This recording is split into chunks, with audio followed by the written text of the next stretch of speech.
I installed hidden cameras to catch my wife cheating. What I saw in the footage was much worse. It started a few months ago, around her birthday. Claire came home from work and was smelling like Axe body spray. At first I brushed it off. Not my wife. She loves me. We have been faithful to each other for years. But then the doubts started to creep in.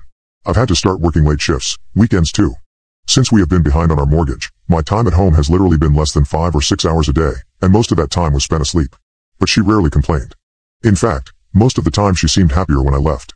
Then one day I tried to kiss her on her neck and I saw a blemish there, as though someone else's lips had touched her skin. My first mistake was confronting her head-on about it. Of course she denied. She yelled. She called me the bad guy. Typical cheater behavior. Worst of all, she got what she wanted.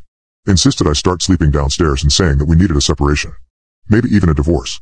All I got out of it was desperation and depression. She insisted that she was still faithful to me, but all the signs were there. I just didn't have the proof to back it up.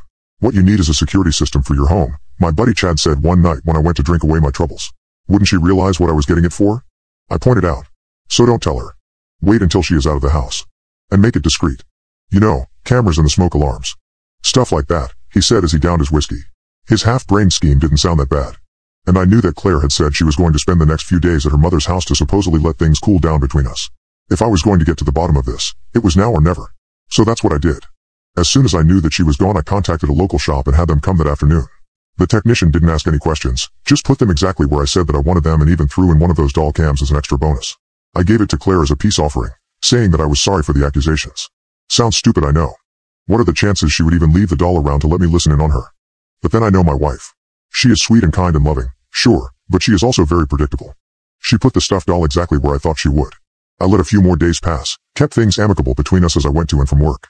Then the next time I was off, when she again insisted that she didn't want to spend any time with me alone, I went to check the cameras. Finally, I could get the answers that I was looking for.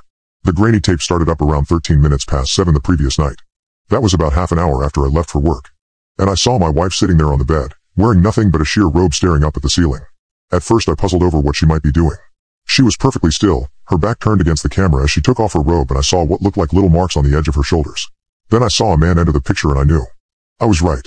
She placed him on the bed, ready to mount him, and I almost wanted to turn and look away, disgusted with what she was about to do. Then, to my amazement, I watched as those little bumps began to gently push her skin outward. At first it wasn't noticeable.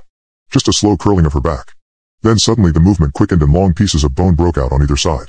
They made a cracking noise as I heard my wife scream out. I don't know if it was a sound of pleasure or pain. The bones pushed to the side and started to form sinew and stretched the skin to its limit. And I realized they were forming what appeared to be wings.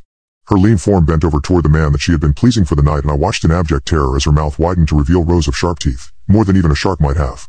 Her lover's screams were now the ones that filled the void of the room. Blood splattered on our clean sheets. Muscle and skin ripped apart like wrapping paper. Her fingers gnawing into his open chest cavity like claws as she ripped out his beating heart and then began to chew on it like a piece of jerky. Her wings spread wide and she lifted her meal from the bed, moving him to the floor right in front of the camera to finish him off. I don't know how long she continued to eat. I couldn't bear to watch any longer.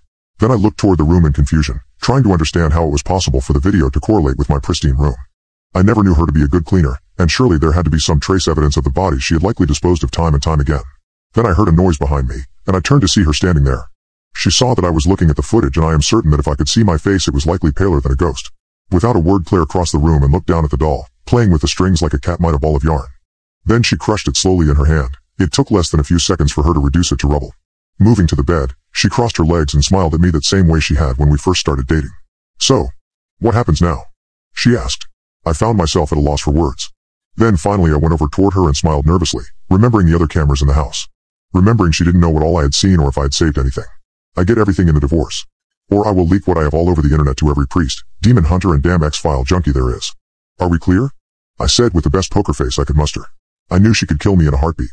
But I also knew if that was her goal she would have done that years ago. She needed me, for what I don't know. But all she did was nod and kiss me slowly. It was fun while it lasted. Wasn't it? She asked as she got up from the bed. I never saw her again after that night, and I hope I never do. Oh, and one more thing. I don't think I'm ever going to uninstall these cameras.